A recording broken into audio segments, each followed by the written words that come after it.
We need to talk about ideas, good ones and bad ones. We need to learn stuff about the world. We need an honest, intelligent, thought-provoking, and entertaining review of what the hell happened on this planet in the last 7 days. We need to sit back and listen to the Iron Fist and the Velvet Glove.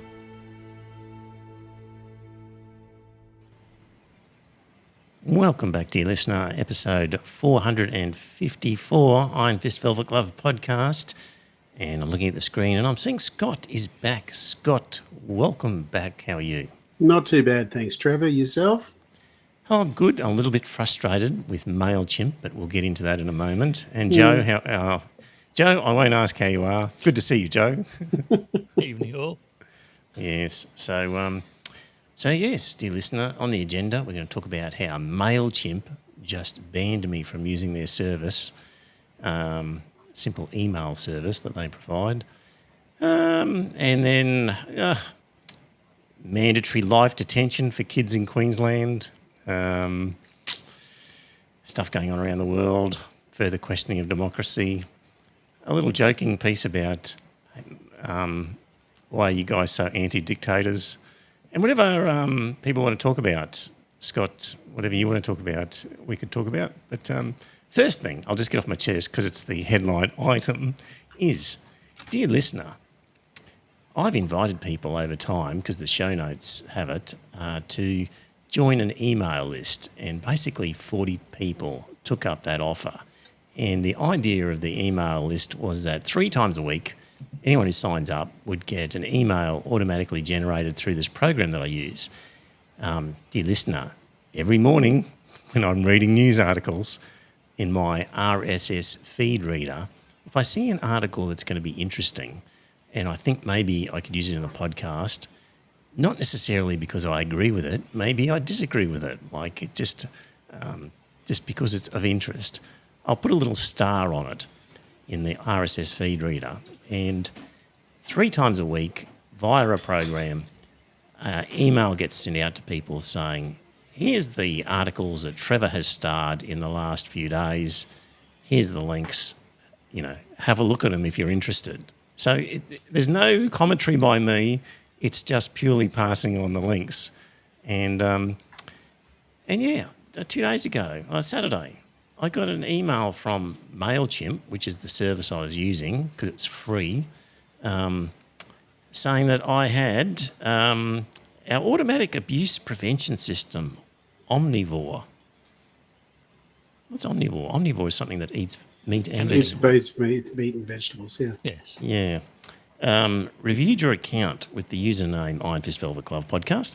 It detected content or actions which conflict with Section 18 of our standard terms of service and our acceptable use policy, and basically said, pack up your gear and get out of here. Like, you've got a limited time to gather your email. Trevor's gone silent again. Anyway. Yeah, it's the soundboard needs a reboot again. Right. So we can't blame the Russians for that. Well, maybe. Only if the Russians have hacked his firmware. Yeah, anyway. I'll fill in the gap while we've got silence coming from Trevor if you want. You'll have a rant. No, I was very disappointed with Biden's decision to pardon his son. I'm back. That crazy crashing thing, Joe. I'll have to update the software. Can you hear me? We can. You're very faint. No, I can't hear you. Hang on a second. It's just one of those things. Like, I just don't understand why the hell he did that, because he'd already made a song and dance about it that he wouldn't do it. And he's gone ahead and done it. What did you now I suppose. Sorry, I'm just catching up, Scott. What are you up to? I was just up to Biden pardoning his son. All right. Can we just get back to that in a second before you do? No worries. Sorry, just let me finish my story. Sorry, everybody, because my sound system crashed here. So, and I was looking through the content that I'd sent, and everything was very innocuous, like housing policy, Reserve Bank inflation, blah, blah, blah. But there was one article which was bagging Israel and basically tearing into Israel.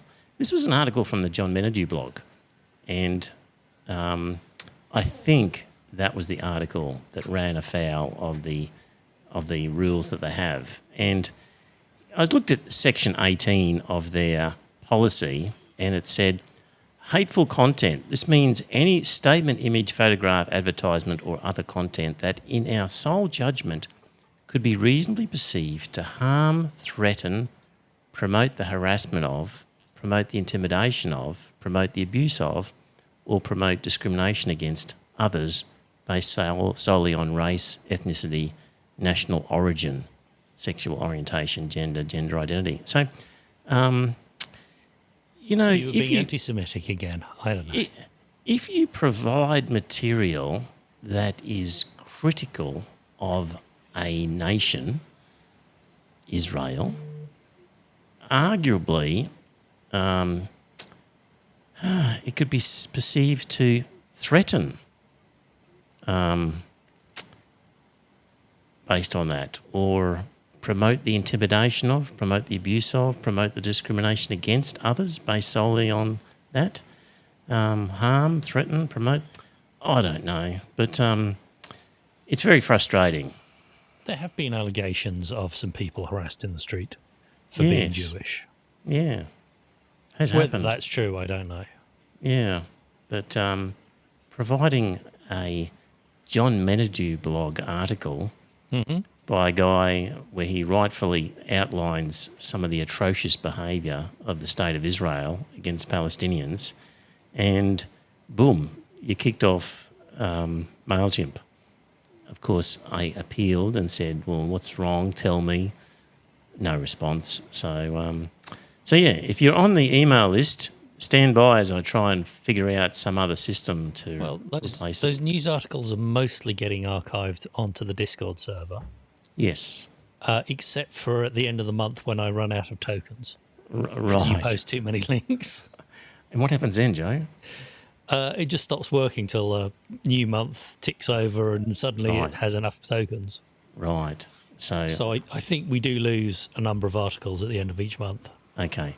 The people who are currently on the list, expect an email from me inviting you to a different service. But and anybody else who wants to be on the list will have to email me direct to get onto this one. It doesn't have an easy sign up. Anyway, I thought that was interesting, that you just can't provide content now that's critical of Israel. Yes, I'm assuming. It's a bit like when we got warned by either Facebook or YouTube because of that Landon Hardbottom skit. Oh, yes. Yeah. Where I got a strike because of a comedy piece by Landon Hardbottom where he was, in a joking sense, suggesting that Jewish space lasers would be levied on Shay for some reason which I forget. And I think he had threatened to put her a suspender above a shark tank, didn't he? that, yes, but it used the word Jewish space lasers, which, if you're listening, dear YouTube censor, was all in jest, nothing serious. It was all to do with sort of It's James not human Bond spoof censor. type stuff. It's What's a that? bot. Yes. It has no intelligence. It doesn't understand sarcasm or humour. Yes. But when you appeal these things, I don't think anybody listens. No. It just goes to the bot again. So yeah. All right, that was the story there. So maybe at the end of the podcast or the audio podcast, I think I'll read out what the article was. So it's a slightly lengthy one, but it tears into Israel for its atrocious behaviour. So I'll distribute it that way. Scott, sorry to interrupt you. You were wanting to talk about. Rant. No, I was just having a little bit of a rant about Biden, that's all, because he certainly made a song and dance about how he wasn't going to pardon. Is it Hunter Biden or was it? Yes. Yeah, Hunter Biden. He said that he wasn't going to pardon Hunter Biden. He made that big song and dance about it during the election and that type of thing, although he wasn't running. He has done exactly what Trump said he would do. You know? What did he do? Well, he actually pardoned Hunter Biden for his tax and firearms felonies, I believe. Yes. Did this happen today, did it? Yeah. Yeah. Right. A happened today. politician lied. Yeah, I know. A It's yeah, I just- know. politician very flagrantly abused the system for the Yes. benefit of his family. Yes. Now, Trump has set a precedent, but even so, yes. you thought he'd be better than that. Did you? Yes. The Biden would be, yes. Right. Well, I actually thought he was. Doesn't surprise me in the least. Really. Well, it's one of those things I think to myself that now that he's realised he's got nothing to lose or anything else, like, you know, Well, yeah, it's, lame duck. yeah, he might as well go in and do it, I would have thought, but it's just And- disappointing. And you know what? He's going to rock up to the inauguration and other ceremonies over the next few years while he's still capable of it. And nobody's going to give him a hard time over it. No. No. So why not? He'll do interviews and things. Nobody will say, you totally breached your moral code there, mate. He'll just get away with it anyway. So, I don't know Exactly. that he will do interviews. well, I don't think he will either. But even if he did, it's not going to No, come back he to him, wouldn't is be it? challenged. No. It's one of those things I just don't think that. Anyway, I just think it's wrong, actually, more than Yeah, anything we else. used to have I agree. politicians resigning over a bottle of wine. Yeah, I know. Over a teddy bear and a colour TV. Dear listener, back in the 70s, 80s, Something like that. when there was different sort of customs duties payable on bringing stuff into the country, we had a minister who failed to declare his Paddington bear in his luggage that he brought into Australia, which was dutiable, and he resigned. And we had another minister who failed to declare. He declared a television, but he didn't declare that it was a colour TV, and that was under, I think maybe black and white was exempt or the colour was a higher rate. And so there was a big, I think he resigned as well. So we had people resigning as ministers because of maintaining a standard and an appearance and being beyond reproach. I think it was either Hawke or Fraser's government that happened. Yeah. Yeah. So I think it was Hawke's government with the Paddington Bear with that Labor Secretary guy, Mitch something. Anyway, yeah, that was a long time ago. No, it was a very long time ago. It was a different world, wasn't it? It was 40 odd was. years ago. You know, that Hawke was elected in 83, wasn't he? So it was 41 years ago that he was elected. Something like that. We're getting old. Yeah, Well, I'm certainly getting very old. Yeah. yeah. One thing I came across, well, actually, I came across this via a barber. I needed a haircut down here on the Gold Coast and walked into a classic old school barber shop. Yeah. Sporting memorabilia on the Did they wall offer you anything for the weekend? for the weekend. Are you not aware of that? No. In the olden days, one of the few places you could buy condoms was at the barber shop. And they'd say, something for the weekend, sir, and offer you a packet of condoms. Is that right? Yeah. Didn't know that. No, he didn't. He did not offer me that. But Must have Anyway. thought you were beyond it. $18 gentleman's haircut it was. And anyway, the guy before me was an old codger, not like myself. And they were ranting about the world and the price of this and the whatnot. I was thinking, man, I could never be a barber because you would just be inundated with boomers complaining about the world. This guy had a good manner about him, but he did mention about, Kids these days. well, juvenile crime. Uh-huh. Yep. But he did say, I've heard that this Chrisophily guy is bringing in mandatory life sentences for kids. And he said, I don't see how that makes sense. That can't be right. Doesn't make sense. So, children as young as 10 will be subject to the same maximum sentence as adults for 13 offences, including unlawful use of motor vehicle and entering a premise and committing an indictable offence. Under the legislation, children can be sentenced to life behind bars for 5 offences, including manslaughter, grievous bodily harm, and a form of robbery and burglary. If convicted of murder, they must be sentenced to life with a minimum of 20-year non-parole period. We're talking about children in grade 4. Yes. So 10-year-olds. Yes, that is the law that the LNP is trying to introduce. The vast majority of Queensland. children who do these serious offences at that age have fetal alcohol syndrome. And no doubt all sorts of crazy things going on. Absolutely. It's insane. And even a barber in his later ages, inundated with boomers, could stop for a minute and say, that's not right. My God.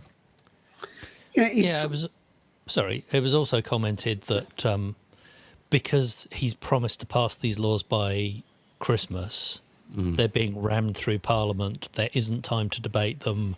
There's no real checking of what's actually in the law. It's just been pushed through. We have to vote on this. We have to get this through. The legislation will be debated in December after an 8-day inquiry by a parliamentary committee. 8 days is all they're getting. It's insane. So Griffith University criminologist William Wood pointed to research that incarcerating youth in prison has little positive impact in reducing crime. It won't reduce crime. It does teach them how to be better criminals, though. Yes. Prison makes kids tougher. And he says at least half of Queensland's youth offenders have a history of trauma, and no amount of punishment was going to scare those kids straight. Like these kids at 10 are not going to go, gosh, I'm up for a potential mandatory life sentence here. I won't do what I'm currently contemplating because I'm evaluating the consequences of my action. They don't, because is it the frontal cortex or whatever it is? That's not formed at that age. That's why they were talking about pushing the drinking age up, because kids don't think through the consequences of their actions. Yeah. And it says here that it also removes the long-standing principles that detention should only be ordered as a last resort, and the principle that a non-custodial order is better than detention for promoting a child's reintegration into the community. So even on just various other offences, that sort of principle that it's probably best to keep people out of jail if possible, use jail as a last resort, that principle is wiped out and judges are will not be allowed to rely on it. Just a bunch of pricks. Yeah, I know. They're throwing out the whole independence of the judiciary by actually doing this, aren't they? Well, it's up to the legislature to provide legislative guidelines about what the community wants and to say this is what we to want. actually say it's mandatory. And we want judges to abide by certain guidelines. But making things mandatory just removes all the discretion potentially that judges can have that says, you know what, in this case, because of these unusual circumstances, I should exercise a discretion to be a bit more lenient for whatever reason. But also, should we be doing what the public wants, or should we be doing what the evidence says is best? Well, and does the public even want this? Well, exactly. I don't think so, But they were given a mandate. Yes. Isn't that always the argument? We were given a mandate to do this. Yeah. Not people were pissed off with Labour, but, people wanted this. They voted for us because they wanted this. Yeah. Yep. That's where we're at. Like, crazy shit. Well, it's just... I always knew Christofouli was not all he was claiming to be, but he has started to unmask himself a hell of a lot earlier than I actually thought. You know, now I was called up yesterday by a politics survey and that type of thing. And this woman was asking me all these sorts of questions and all that type of thing. And she said, how do you think the LNP government is going? I said, I don't know. They haven't been in long enough to stuff things up yet. Seriously, they asked that. Right, okay, yeah. And I said, and they said, what are your hopes for the future with your new member? I said, well, I hope that he actually remains the genuinely decent bloke that I met. And he actually manages to keep away from the Christian nutters on his side of the parliament. It's one of those things. Now, I actually said to him, I said, now, you and I both know that this is a very nuanced problem, youth crime. And you cannot just throw up a simple slogan and say that adult crime equals adult time. Anyway. It's so simple, so simplistic. Yeah. But, actually they're going to stop them being recidivists because they're going to appoint prison chaplains for them. And right. Jesus will help. I think they're also talking about more school chaplains as well. Certainly. As part of the solution really to this. Surprise me. Yeah. I think I saw in some quarters. So, but there would be plenty of people out there who somehow think that this is the way to do it. This hardline approach. So exactly, and they honestly do not. They obviously think that you've just got to throw away the key and that sort of stuff, and that's not going to work. It is a very nuanced problem that is going to take a long time for you to actually nut out what causes it, and then after that you have to work out some solutions, and that's where it's going to take a hell of a long time. Yeah. And just to say that you can lock them up and throw away the key, that is ridiculous. There's just too many people out there with knee-jerk opinions. I'll give you another example. In the body corporate here, there's a lot of work that's got to be done in this building and the surrounds. So there's a bunch of sort of special levies in the pipeline over the next few years because of substantial stuff that has to be done that hasn't been done. And, there are people in this building who go, well, I was in the body corporate, X number of years ago, and we were really good because we didn't spend any money and the sinking fund was really full and we knew how to run a body corporate. And you go, you bloody idiots, it's because you did nothing back then that all this stuff is racking up now. So you weren't good. It's just common sense. Is it penny wise, pound foolish? Yeah. I think that is, penny wise, pound foolish, yeah. These are the stupid people you've got to deal with at different times. So, there are a number of dickheads out there, Trevor. Yeah. Don't ever let me be a politician because I just couldn't help but give my full and frank opinion to them where necessary. Yeah, maybe a dictator, but not a politician. Yeah. Wasn't it Hawke who got into some guy accosted him in a shopping centre? We called him a silly old bugger. That's it. And he copped heaps over that. Yeah. So, guy it was over the 75th, I think, or the 65th anniversary of the Gallipoli landings.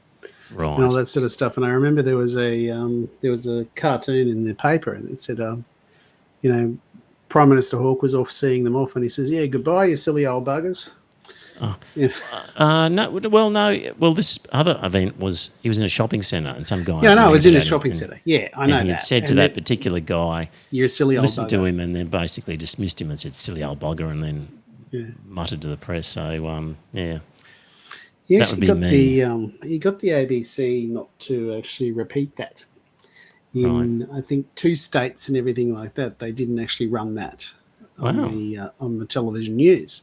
But the rest of the country said no. Well, we've got to actually say it, so they actually had it. Yeah. Anyway, I think this is the Batuta Advocate. They know what's going on. They had an article headed "Courier Mail author to pivot from fictional stories about youth crime to LNP's economic recovery." And the article is, a Brisbane-based author has today spoken to the Advocate about the exciting new challenge ahead of him.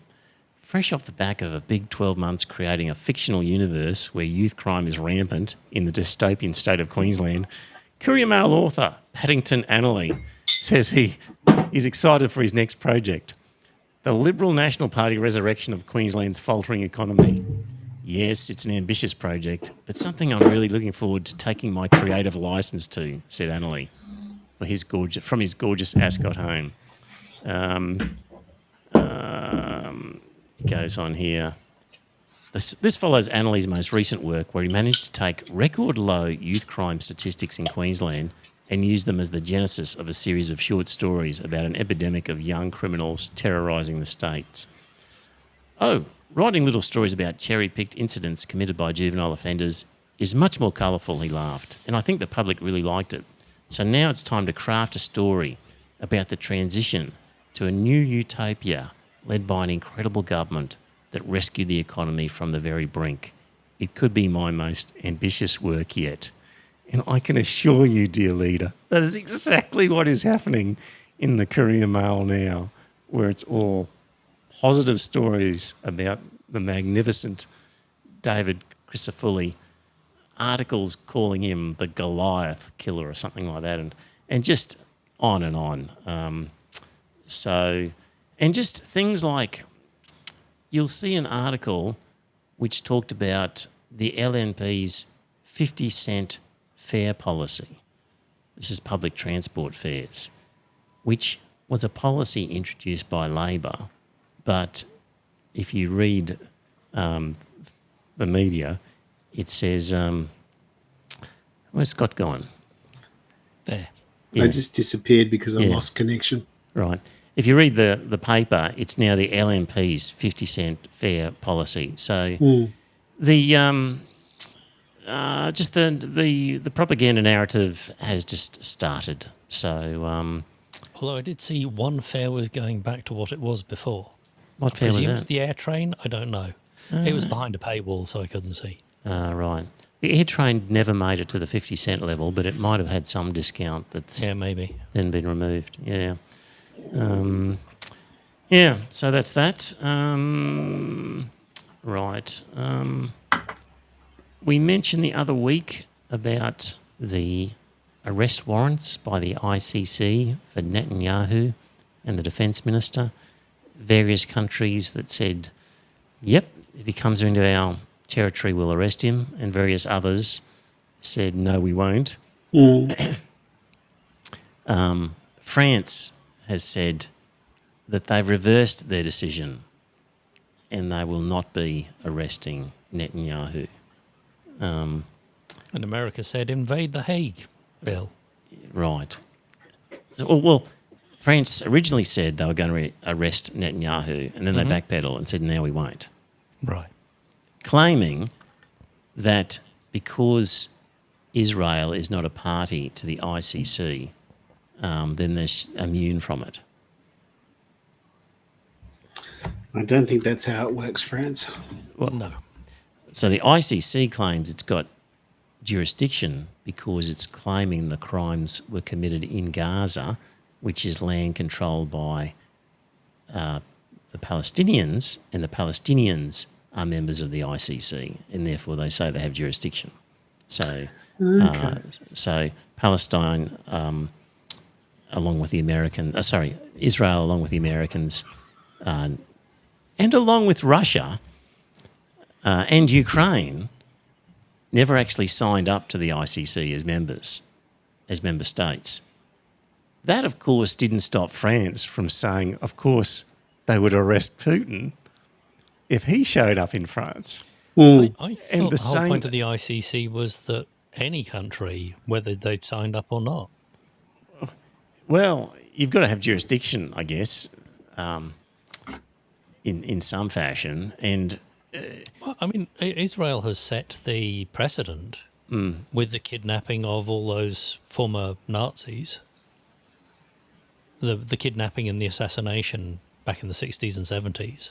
right, So I think they've set the precedent that an armed force can come into Israel, snatch Netanyahu. that would be if you're maintaining sort of consistent standards. Yes. Yes, people don't like to do that. But it's just so hypocritical of France to say, oh, Netanyahu's immune because Israel didn't sign up. Meanwhile, sure, we'll arrest Putin, even though Russia never signed up. The hypocrisy of these people is astounding. Yeah. So, Winston Churchill once said, the best argument against democracy is a 5-minute talk with the average voter, apparently.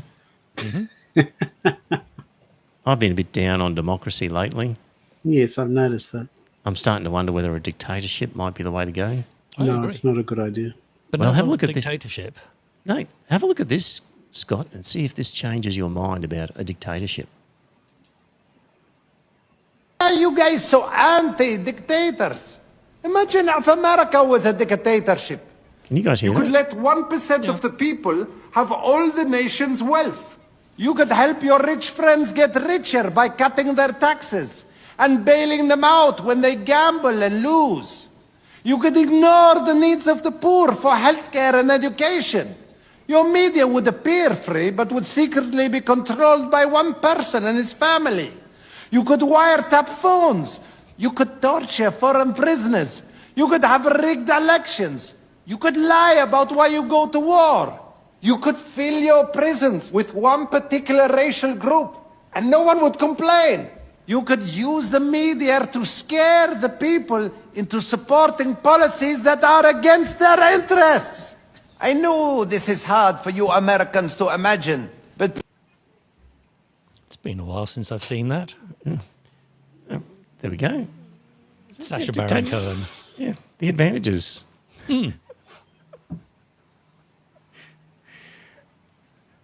Makes a good point. Well, he does, because that is actually showing up the failure of democracy right now. Yes. But at least you could theoretically have someone come in and change all that. Whereas under a dictatorship, you can't. A benevolent dictator could.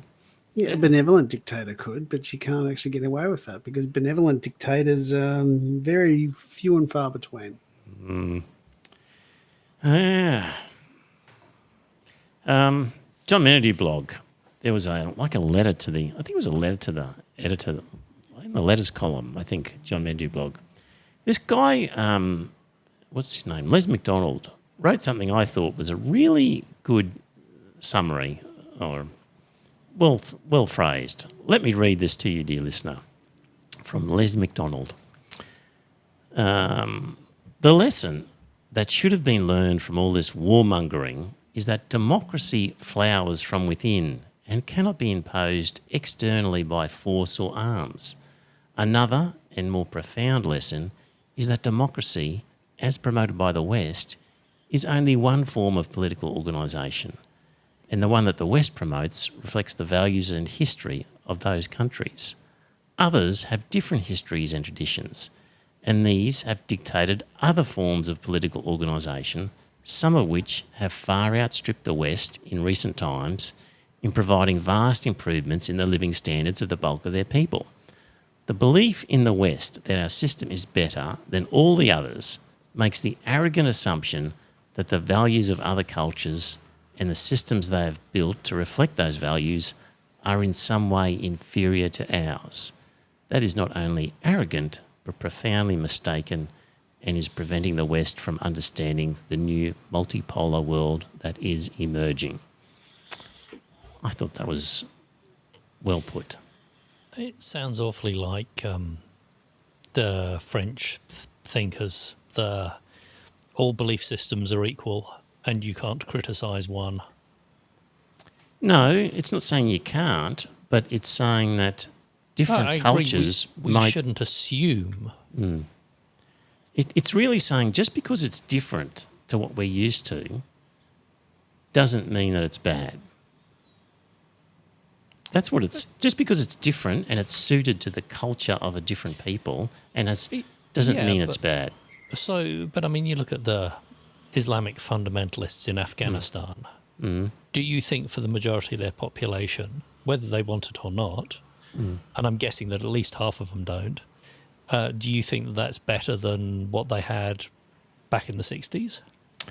I have no idea on the ground. I suspect probably... Sorry, what's the question is whether I think the system now in Afghanistan is better than what they had in the 60s? Yeah. I have So- no so- idea. so- I so have no living idea on the under- average life of a farmer in Afghanistan compared to the 60s. Okay, but for the average woman in Afghanistan, So I I'm suspect guessing it's very, very different and very, very much worse. worse now. Mm. Well, yeah, but this brief thing is saying it by imposing I agree. You can't another impose democracy system on people. It has to flower from within. Yeah, absolutely. We should have been concerned more about the hearts and minds. and rather than imposing a Western style democracy on people, it's a case of Making them want it. yeah.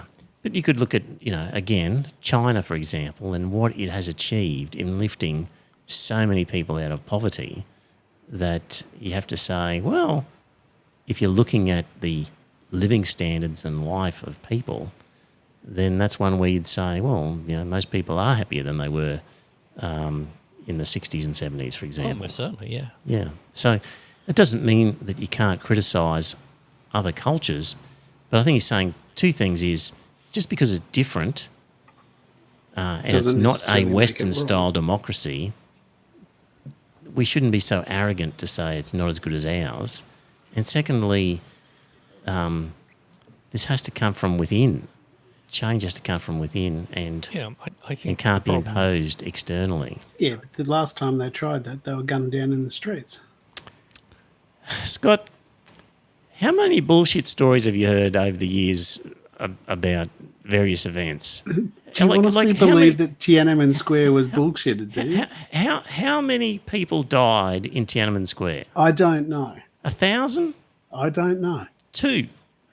I couldn't tell you. How many other bigger atrocities have been committed by every other country on the planet? Yeah, Since I know that time. But, just- it's one of those things. You're talking about it flowering from within. The last time they tried, they were gunned down in the streets. Scott, it's not the story that you think it is, Tiananmen Square. Okay, no So- worries at all. So they weren't actually killed in Tiananmen Square, it was in surrounding streets. But even if you took all of that as gospel and you weighed up what happened there with what has happened in other countries, like no country is perfect, to just say, oh, fucking forget about the millions of people dragged out of poverty and the enormous changes in the country because of 2,000 people killed in a demonstration, when thousands are killed in every Western country every few years in various things. It's just really unfair. I think that the don't you Western think? countries are probably involved in atrocities against other countries, not necessarily against their own people. Well, I mean, America, the lack of healthcare kills millions. But Yes, it does. Killing dissidents in their own countries all over the place. Where? In one way or another. So, Where is that happening, though? well, so it's not happening in any Western countries where I'm not aware of it. right. People are not getting locked up. Yeah, you've got some people that are being locked up, for sure. Hmm. They're being imprisoned here in Australia, and that is wrong. And then the fact that they're killing foreigners and not their own people then is just okay. No, but I just don't think that's the same that- thing as what you're trying to do is you're trying to get an equivalent argument there against the West compared to China. And I just think to myself they're two completely different things. Yeah. So I guess what I'm trying to say is that if you hang your hat on, if Tiananmen Square didn't happen, what would your view of China be? Well, my view of China would be okay. It's a country that has moved. It has done incredibly well, dragging out hundreds of millions of people out of poverty. There is no doubt there. They have achieved a hell of a lot. They have got themselves on the road to being self-sustaining and everything else.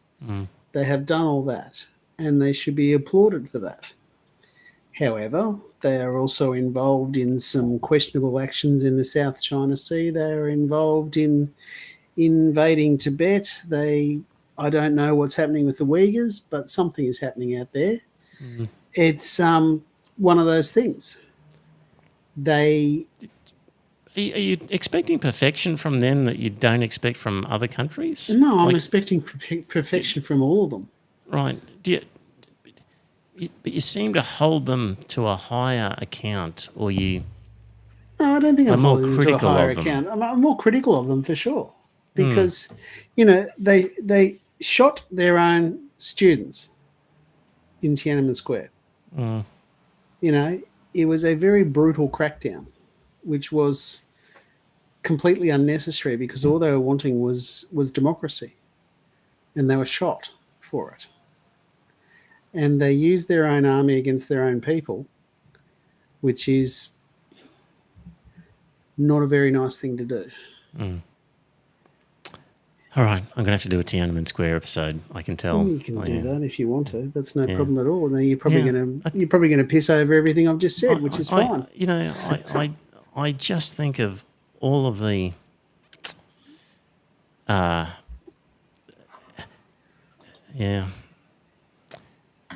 the civil rights movement, the number of black people lynched. Yeah, by- that was bad. by- but Was it by the government or was it Well, by well, private it citizens? was by. Yeah, okay. The police Police- were certainly involved in some of that shit. I've got no And doubt police about were that. prosecuted by the FBI. And police Yeah. just shooting people unnecessarily every day of the week. It seems. Yes, American police are definitely trigger happy compared Yeah. to other nations. Absolutely, they are. Having said that, they are also afraid for their lives because there's a higher number of weapons in America. All right, we'll do a Tiananmen Square episode at some stage, soonish. Anybody in the chat going to say anything? No, I don't Everyone's- think they are. No, they're all a bit stiff and silent in there. What else have we got? Census question on religion. Saw the guy in charge of the census being questioned by some senators in some Senate committee hearing, I think it was. It will be announced in the new year, the format of the religion question in the census. And it was made pretty clear that it's up to the government to decide what the topics are in a census. But once they've decided that, then it's up to the professionals within the department to decide the format of the question. I saw the Christians were lobbying hard that the question be kept the same because otherwise how could you compare one year to another? Yes. So by that logic, we should never change any of the questions in the census. Indeed. God, they're a pack of lunatics, aren't they? Yeah. So that's a story there.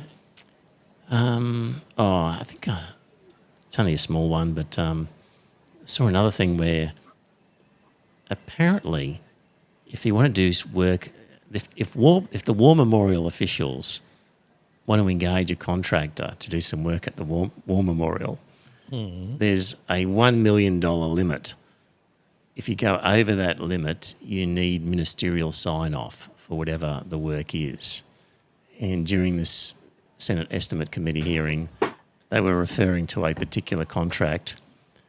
And guess what the value amount of the contract was? $999,000. $999,999. Yeah, okay, gotcha. At 99 cents? I'm not sure about that. Yep. And then there was a second contract. Was there? I don't know. Yes. They would have split it. Yeah, exactly. Sure. That's the usual game, isn't it? Yeah. A ruling the other day, priests are not employees. Yeah, that's a horrible, horrible decision. To which I think, fuck them for that particular decision. The High Court found that a priest could not be legally considered an employee. Which is bullshit. Absolutely, it's bullshit. Yeah. Obviously, it was a case of a sexual assault claim and Child sexual yes. assault. The man was 5 years old at the time of the abuse in 1971. Other common law jurisdictions, including Britain, Canada and Ireland, have developed the principle of vicarious liability to apply to religious orders. But Basically, wait, hang on.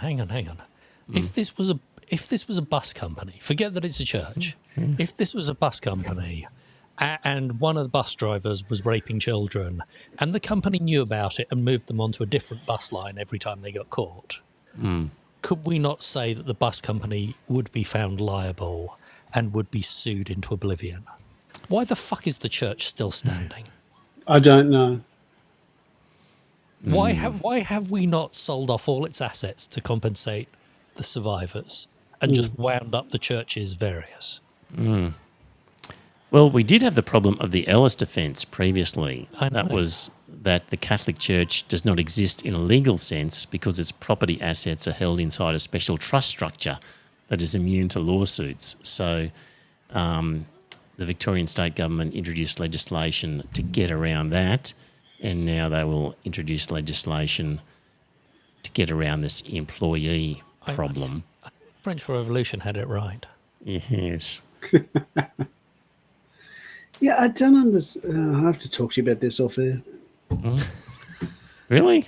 No, I just Is it don't that understand. No, it's not dangerous. Okay, the French Revolution, they actually did lop off the heads of a number of the clergy. Mm-hmm. But I don't understand how you can start from there and end up with Notre Dame and everything being owned by the French state. That was later on. Yeah, I know it was later on, but how did that happen? Because basically the French government said we are buying all of your churches, and Right. they did give them a payment, I believe.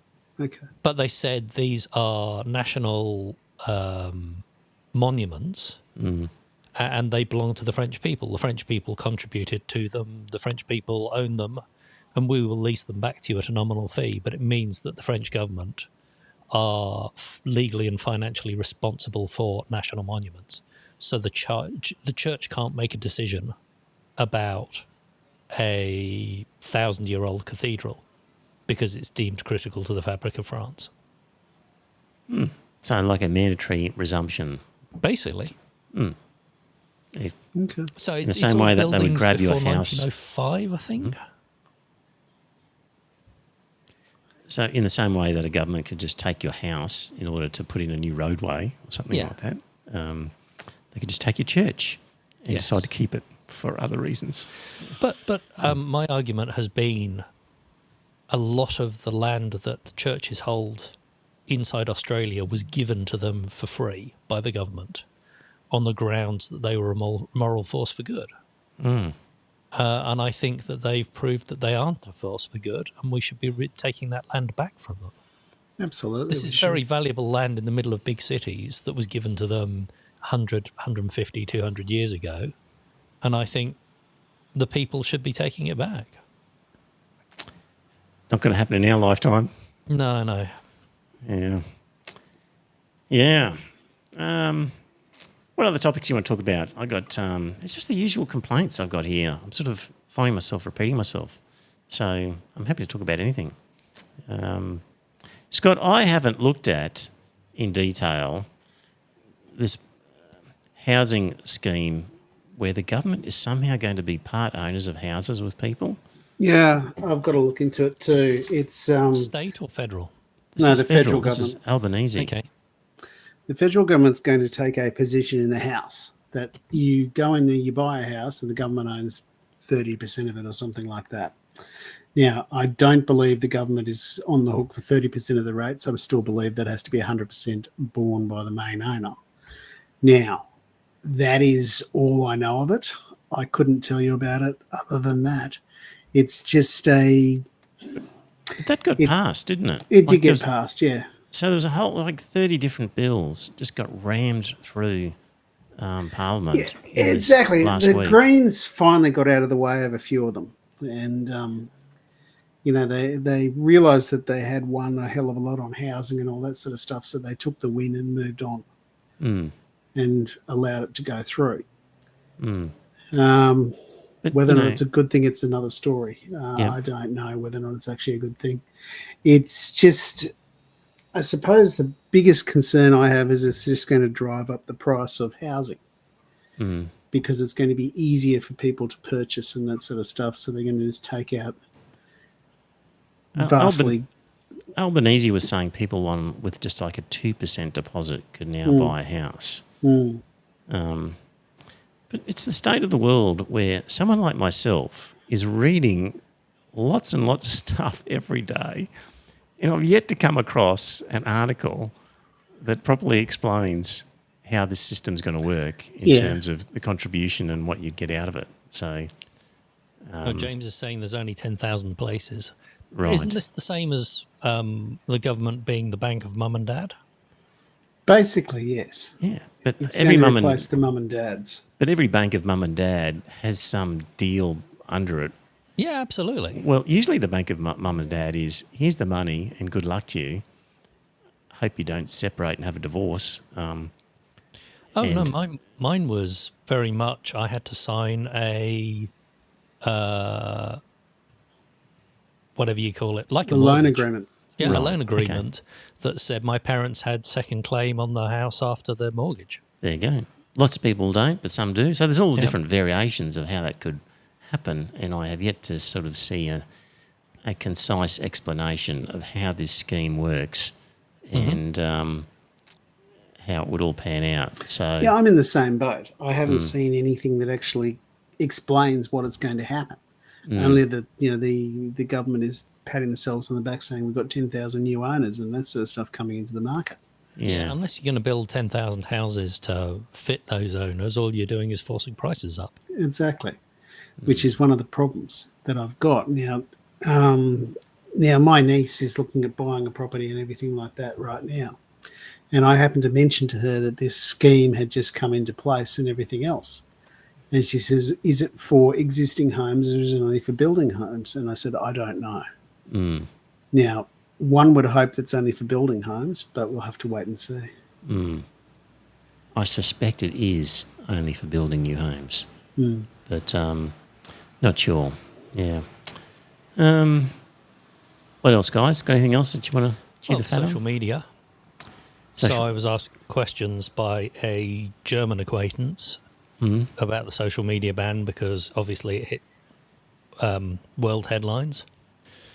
So I've been looking at that. Basically, the law as it's passed is very light on detail. It just says these are social media companies. They must check that you're over 16. But you can't use government ID to check that a person is over 16 unless you offer some alternate method.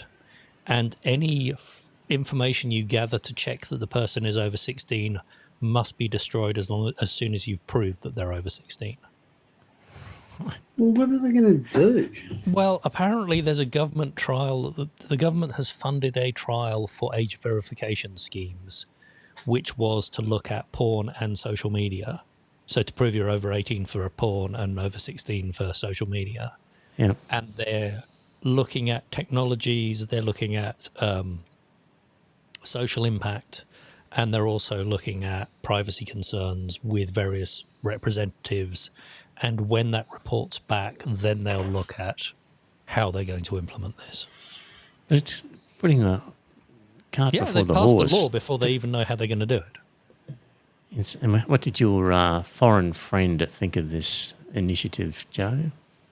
He said he was ambivalent. He doesn't see a problem with, or certainly he's open to the idea of banning children on social media, Right, but wanted to know more details and was still to make up his mind right. whether this was a good thing or not. Did you run the argument past him that perhaps educating about how to operate safely on social media was a better mode of going than... I don't know that we got as far as that because it was in the weeds of how this was going to be implemented rather than whether this was a good idea. All right. Any thoughts on anything else? We'll wind it up. Just going through the notes, Glencore paid $4.7 billion in tax from about $42 billion in revenue. I don't know what the expenses are of mining operations and everything else. 4.7 billion in tax could be quite reasonable, because you'd have to, if you're talking about, is it a 30% tax rate or whatever it is? The corporate tax rate's around about 30%. So you'd end up with a profit there of around about $12 billion. I don't know whether it costs $30 billion to run a mining company. It really wouldn't surprise me. Its holding company paid no tax on $12.2 billion. I know that, but its holding company is probably the only reason that they probably didn't pay any income tax is because of the... It's already taxed? No, the intercompany dividend. I can't remember what it's called. It's section something or other in that. Now, the holding company owns all those little companies that do all that sort of... They make all their money and they distribute it back up to the holding company. Because they've already paid income tax on it, they don't actually have to pay income tax on that, which is probably what they're talking about there. You know, on $12.2 billion worth of income, which was probably all dividends from wholly owned subsidiaries, which is eliminated on the income tax. I had that note in there just because, again, the Courier Mail had an article where they were praising Glencore and how can we help Glencore open more mines and employ more people, and isn't it a wonderful company? And it was just yeah, I know. And that was one of the things that really gave me the shits on Sunday when this lady rang me up and that sort of stuff. You know, I do feel sorry for people that ring up and ask me for my opinion, because I do give it to them. You know, and they actually said that she actually asked me about the LNP's campaign and that sort of stuff. And then they've got onto the Minerals Council, where they said that is it fair that they have the highest coal royalties in the whole planet? Yes. And I said yes, because the coal price is historically high. That is why they're paying historically high royalties. I said that is why. And can we stop pretending that royalties are a tax? Exactly. Yes. They're not a tax. No. And people lie. I mean, the Minerals Council lie and call it a tax. It isn't a tax. It's them purchasing the minerals from the state of Queensland. Exactly. I notice, I think Christopher has agreed he's not changing that at least in his first term. Okay. Well, hopefully he doesn't get a second, but... Yes. It's one of those things. We're just going to see how badly they're going to fuck it up, because they are going to fuck something up. But talking of tax, did anyone see Rupert Grint? Who's Rupert Grint? Have you watched any of the Harry Potter films? Yes. Yeah. Okay, so Ron Weasley, the ginger kid, yeah? Yeah. So the actor who played him has been tax evading, found culpable in a court. He basically had an argument with the Inland Revenue, who said, you owe us tax on this money you've earned. And he said, no, it's capital gains, so it's taxed at 10% rather than earned income, which is taxed at 50%, 52%. And the court found that, no, it was actually earned income. Ouch. It was probably residuals from his film. And so he's, I think, having to pay back £4 or £5 million. I can't remember the number exactly. But it was certainly in the millions. But to me, the shock was that if he'd got away with claiming it was capital gains, he only paid 10% on it. Yeah. Well, we just halve the rate, don't we? Yes. So no, we're just halving the profit on that. That's all we're doing. Which is the capital gain. Yeah, the capital gain is basically you've got a gross capital gain and net capital gain. Now, back in the old days when you had to calculate the net capital gain, you would actually calculate what the inflated property price was, and you would pay tax on the profit that you sold it, less the inflated capital gain. Yep. Then that was how you calculated that. Now what you do is you take the profit from when you sell it compared to when you bought it, and you cut that in two. That becomes the net capital gain. Yeah. So you buy a house for $600,000. You sell and it later. 12 months later, you sell it for $800,000. Yeah, you've made 200. You flipped it for 200,000. You've got to actually hold it for more than 12 months to actually qualify for it. Okay, let's say 18 months, 12 months and 1 day, whatever. You've made $200,000, and as a capital gain, You're only paying and tax you're on only going half to pay 100, tax it's on the 100,000. 100,000. Makes no So that sense. it works on long-term loans, on short-term, between a year and whatever. Let's say you've got a nominal 10% inflation per annum. As long as you hold it between 1 and 5 years, you've made a profit on the tax. Hey, what are you saying? I'm saying in 5 years, it would have gone up 50%. What would have? So, say you buy a property and Okay, it goes up yes. 10% per annum. Yes, okay. If Yeah. it goes up 10% per annum, yeah. Okay, if you sell it within 5 years, you've made 50% on the house profit. Right. Yeah. So basically, you Probably even more, Yeah. because the 10% is cumulative. So it's like 110, and then you're making Then you're on 10% on the 121. 110, and then 10% on the 121 Yeah. or whatever, so it'd be even more. Yeah. But it just makes no sense that somebody income, whether it's capital gain, is somehow taxed less. Doesn't make any sense. I agree with you. It's just one of those things. I just don't understand why the hell we had to do away with indexation. Yeah. And it also seems that it's paid annually. So there's an assumed capital gain. So it's the current value of the asset rather than when you sell it. So you pay your capital gains each year in the UK. So here you only pay it when you trigger, which When you is sell it. yeah. Yeah. James says in the chat room, you are assuming it's not your primary residence. That is correct, of course. Exemption for principal place of residence. Right. Okay. We've skirted around a few things.